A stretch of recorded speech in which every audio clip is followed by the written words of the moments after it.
যদি হঠাৎ করে একদিন হারিয়ে যাই, কেউ কি খুঁজবে? হয়তো না। যদি আমার আইডি থেকে ভিডিও পোস্ট করা না হয়, কেউ কি মিস করবে? হয়তো না। ইনবক্সে মেসেজ আসবে কিন্তু সিন হবে না, রিপ্লাই পাবে না, পরে থাকবে ওইভাবেই। কেউ কেউ হয়তো অপেক্ষায় থাকবে, এই বুঝি আসলো অনলাইনে। আবার কেউ কেউ হয়তো টেরও পাবে না, কেউ একজন নেই, কেউ একজন হারিয়ে গেছে। হঠাৎ একটা সময় কারোর হয়তো মনে পড়বে, কে জানি আর নেই।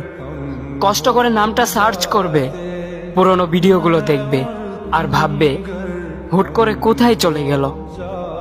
আবার কেউ কেউ হয়তো একদিন দুই দিন না পেয়ে ফ্রেন্ড লিস্ট থেকে আনফ্রেন্ড করে দেবে। যখন আমি থাকবো না, তখন আমার স্মৃতি কারোর মনে পড়বে, হয়তো পড়বে, আবার হয়তো পড়বে না।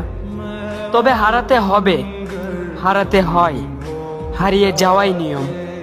পার্থক্য একটাই, কেউ আয়োজন করে হারায় আর কেউ হুট করে হারায়। আমি না হয় হুট করে হারিয়ে যাব।